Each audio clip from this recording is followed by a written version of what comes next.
마이크 테스트 빌런입니다. 이번에 리뷰할 브랜드는 롤렉스, 모델은 스틸 데이토나 검판과 흰판입니다.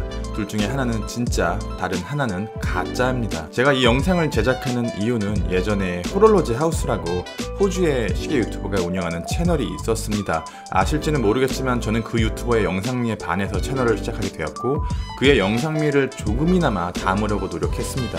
그런데 대형 스캔들이 하나 터지게 됩니다. 이 호롤로지 하우스의 주인 가칭 호하가 제가 지금 리뷰하고자 하는 가짜 데이토나를 진짜로 속여 파는 일이 발생해 버립니다. 60만원짜리가 그 당시 3천만원으로 둔갑해 버린 거죠.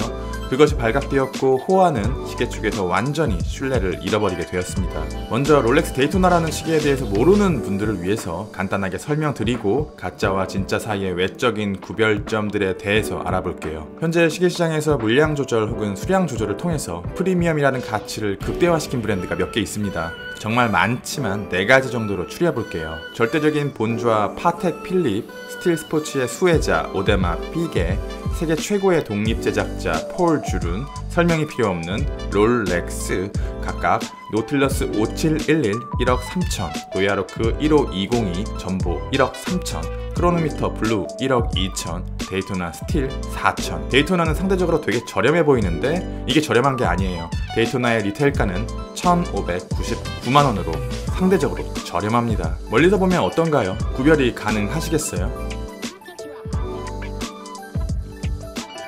그러면 손목 위에서는요? 구별이 가능하신가요?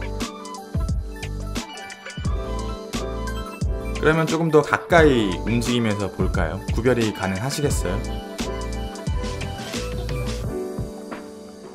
저는 당연히 둘 중에 뭐가 진짜인지 알아요. 저도 시계를 좋아하는 애호가 중에 한 명이고 다양한 종류의 시계를 되게 많이 본 사람 중에 하나지만 육안으로는 사실상 구별하기 어려운 수준에 도달하지 않았나 싶어요. 타인의 손목 위에서는 더 어렵고요. 조금 더 가까이 접사 영역으로 들어가 보거나 무브먼트를 열어봐야 알 수 있을 것 같아요. 아니면 확실한 페이크 포인트를 숙지하고 있던가요. 그런데 정말 무서운 건 외관을 똑같이 복제하는 것이 아니라 난공불락이라 여겨졌던 롤렉스의 전설적인 무브먼트 데이토나 4130 무브먼트의 카피를 성공했다는 점입니다. 경첩 부분입니다. 하나는 인그레이빙 안쪽에 아무런 표시가 없는데요. 다른 하나는 인그레이빙과 동시에 그 안쪽 면에다가 아주 미세한 작업을 해두었습니다. 언뜻 보면 지저분한 먼지가 가득 차 있는 것처럼 보이는데 이렇게 자세히 들여다보면 굉장히 오랜 시간을 투자한 것을 알 수 있습니다. 진짜는 오른쪽입니다. 버클이 달려있는 왕관은 둘 다 너무나 잘 만들어서 이것으로 구별하기는 어렵다고 생각됩니다. 진짜는 왼쪽이네요. 정말 모르겠습니다. 오히려 버클 쪽에 브러싱으로 구별하는 것이 더 좋을 것 같아요. 아주 미묘한 차이인데요. 하나는 기계적으로 절도 있는 브러싱 라인이 그려져 있는 반면 다른 하나는 좀 더 날카로운 브러싱이 규칙 속에서도 불규칙함을 보입니다. 진짜는 왼쪽입니다. 브레이슬릿을 손에 들고 보면요, 육안으로는 구별이 어렵습니다만 아주 미묘한 마디마디 사이의 유격을 통해서 구별이 가능합니다. 이 정도 차이를 구별한다는 것은 불가능에 가까워 보이네요. 가짜 브레이슬릿은 진짜보다 조금 더 틈이 벌어져 있어요. 브레이슬릿 위의 브러싱은 양쪽 다 수준이 높아요. 제가 지금까지 봐온 롤렉스란 브랜드가 가지고 있는 디테일은 하이엔드 브랜드를 상회하는 수준을 가지고 있습니다.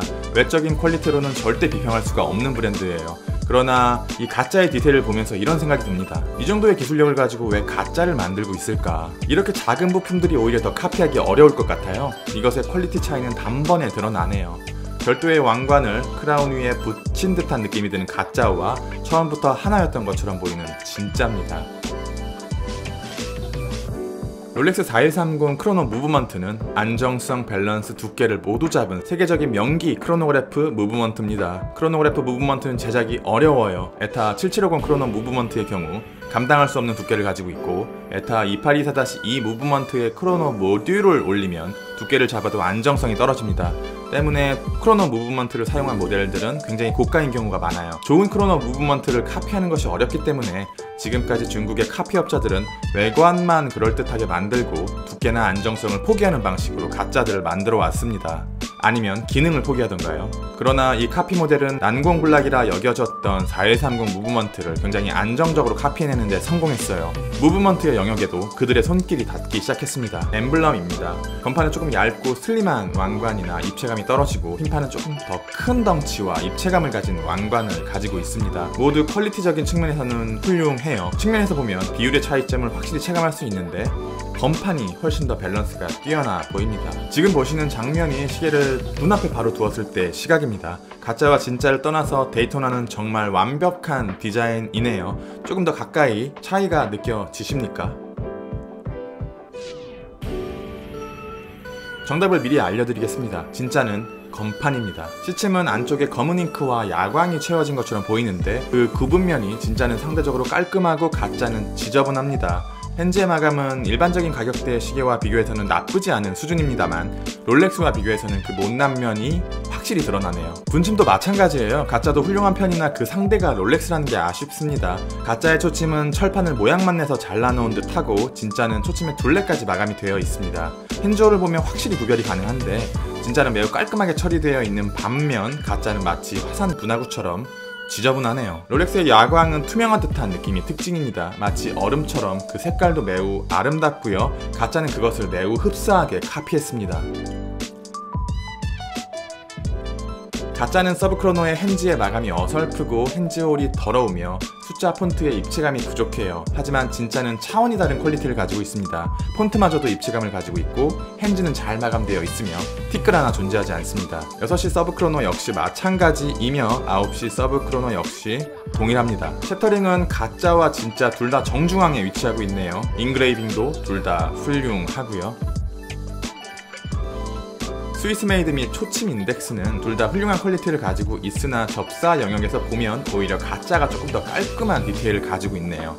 시간 인덱스의 경우 둘 다 훌륭한 퀄리티를 가진 듯 보이나 두 개를 자세히 비교해서 보면 가짜가 조금 더 뚱뚱하다는 것을 알 수 있습니다. 그러나 안쪽의 푸른빛의 야광의 퀄리티는 거의 흡사하며 장기적인 지속성에 대해서는 모르겠습니다만 짧은 시간 동안의 지속력은 비슷하게 느껴졌습니다. 엠블럼 아래 폰트 비교입니다. 진짜는 마치 레이저 프린터로 인쇄한 듯한 느낌인 반면 가짜는 잉크젯 프린터로 인쇄한 듯한 느낌이네요. 진짜 위에는 필름이 붙여져 있어서 명확한 비교는 어렵지만 가짜 인서트의 퀄리티 역시 훌륭하다는 것을 알 수 있습니다. 세라믹 인서트를 제작하는 게 정말 어려운 작업으로 알고 있어요. 고품질의 세라믹 인서트를 만들었네요. 안쪽에 인그레이빙된 폰트도 깊고 깔끔해요. 어떻습니까? 진짜와 가짜를 알고 보면 이제 차이점이 느껴지시나요? 진짜와 가짜의 차이점은 이제 퀄리티가 아닌 보증서가 되는 날이 올지도 모르겠습니다.